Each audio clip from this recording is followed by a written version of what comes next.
After over 8 years and nearly 300 episodes, Adventure Time is finally coming to an end. The massively successful show reinvigorated Cartoon Network and children's animation as a whole. Adventure Time has been so good for so long, it's hard to know where to even begin when appreciating its legacy. From its irreverent humor and complex world building, to its surprising darkness and trippy sensibilities, there's truly nothing like it. With the series finale rapidly approaching, I'd like to focus on how Adventure Time deals with, well, time.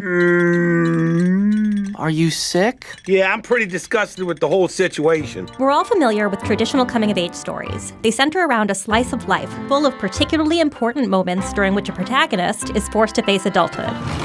Your time has come. While this is a perfectly valid way of portraying growing up in a 2-hour format, I think it falls short in getting across what aging really feels like. Most people can't single out a single moment where they grew up. You know you twist so far. Aging is something that happens in the margins of life. It happens constantly, until one day you look around and realize it already happened. Don't even think of climbing through that window.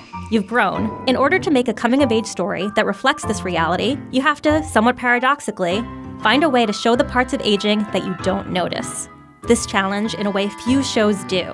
It manages to evoke the experience of aging so that the cumulative effect of the series is closer to something like Boyhood than something like Call Me By Your Name or Lady Bird. Adventure Time creates the feeling of the passage of time primarily through its use of elliptical storytelling. Suspense. Its habit of allowing major moments and changes to happen off-screen, in between scenes, or even between episodes. This is a device that is most often used to engage viewers by forcing them to connect the dots of the narrative themselves. However, it serves a different purpose: to create the sensation of looking back and realizing how your life has changed while you weren't looking. Hey, this is kind of backwards, right? I used to be all about violence. Now it's like, I'm different. Take Finn's relationship with Flame Princess, for example. They break up in Season 5's Frost and Fire after Finn tricks Flame Princess into a brawl with the Ice King. This is the first time that Finn is faced with the emotional responsibility of a committed relationship, and his failure to uphold that responsibility is directly responsible for their breakup. While the show memorably tackles Finn's struggles with the ensuing heartbreak, I can't do this anymore. What? it never shows that Finn understands his mistake for another 2 seasons, until the Season 7 episode, Bun Bun. The main plot in this episode is Vintage Adventure Time, a hilarious and adorable adventure involving a tiny anthropomorphic Cinnabon bun and a kingdom of chipmunks. All hail the Chipmunk King! More relevant for us is the B-plot, where Finn and Flame Princess meet face-to-face for the first time since their breakup. I love this scene. Finn apologizes to Flame Princess again. This time, however, he notes that he finally understands what he did wrong. I'm truly sorry. You've grown up a lot, man. This is a major moment in Finn's development, and in a more traditional coming-of-age story. Getting Finn to this moment is a dramatic focus for the series. Just as striking is the easy way that the two of them converse. Rather than dramatize the normalization of their friendship, Adventure Time understands that sometimes it just takes, well, time.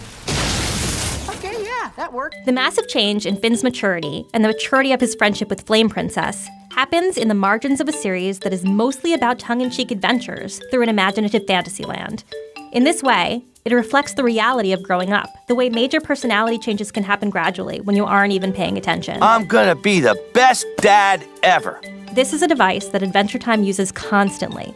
It loves to elide major character moments only to draw attention to them much later on in the narrative, like Finn using Ice King's real name, Simon, for the first time in Beyond This Earthly Realm, a sillier episode that has nothing to do with Finn's pseudo-friendship with Ice King. This is a major decision for Finn, but it happens offhandedly. Where'd you go, Simon? Almost any other series would call attention to this moment, but Adventure Time elides it.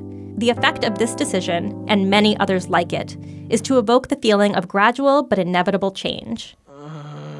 Jake the dog's relationship with his children is one of the best examples of how Adventure Time treats the passage of time. Jake has 5 pups: Jake Jr., TV, Charlie, Viola, and Kil Whan, all introduced in the episode Jake the Dad, in which Jake decides to stay with Finn rather than move in with Lady Rainicorn to raise the kids. Already, this is a peculiar choice. How often does a TV show introduce children or adorable sidekicks and then leave them in the background? Hey, where's your baby? Jake only gets one episode apiece with each of his pups, and these episodes tend to bring attention to how much he's missed in their lives. In this way, Adventure Time tracks Jake's growth and maturity using a suggested story of how he's missed his children growing up to evoke the passage of time. The episode Ocarina is perhaps the best example of this. The episode starts with the pups waiting for Jake to arrive to celebrate their birthday. From their comments and behavior, it's clear that this has happened before. When's the last time you even heard from Dad?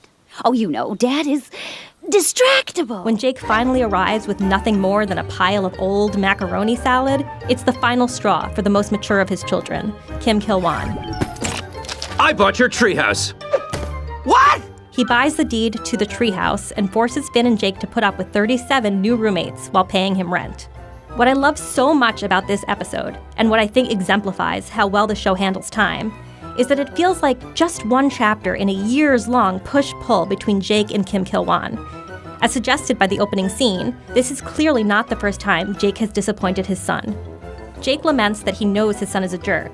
The exact words he uses are, A real out-loud flim-flammer. but he has no idea why he would be treating him this way. Later in the episode, he's shocked to discover that Kil Whan is so rich. He doesn't even need their rent money. That Jake had no idea about his son's wealth further speaks to their divide. Hey, son! Every moment of this episode suggests a drama that happened entirely off-screen, while the show is busy with its more irreverent plots of the week. Ocarina ends with Kil Whan looking back on the events of the episode, reflecting on how his father has acted his whole life. All right, I guess. I don't know. He still lives the life of a child. I mean, it's his choice. This 1-2 punch of elision and rumination is used throughout the show to create the sensation of the passage of time. It happens in Daddy-Daughter Card Wars, in which Jake admits that he's literally lost track of how old he is. And it happens in Cloudy, in which he tells Finn that becoming an adult happens sooner than you think. One of the most relatable aspects of growing up is looking back and wondering, where did the time go? I'm super proud, y'all. This is something that Adventure Time understands and utilizes, which is why I believe its lasting legacy will be as one of the most emotionally realistic depictions of growing up. Love it! Stop acting crazy! I don't mean to imply that a boyhood-esque coming-of-age story is the only noticeable quality in this all-time great show. Moment to moment, episode to episode, Adventure Time is a wildly original, inventive, unexpected, exciting, hilarious romp that could be anything and everything in a given week. But that's sort of my whole point. Day to day, week to week, you go on your little adventures until suddenly, everything's different. You've grown up. Or, to put it another way, Beauty is in the hard work itself and the, oftentimes false, sense of purpose we feel when doing it. It's a fleeting sensation that drives us to repeat our actions in order to capture it again. what do you think is the defining moment of Finn maturing? What other animated shows tackle the passage of time in a really interesting way? Let us know in the comments. Thanks for watching. This is Gamma Ray. Make sure to like, subscribe, follow Gamma Ray across all platforms. That was supposed to be fireworks. I like this better.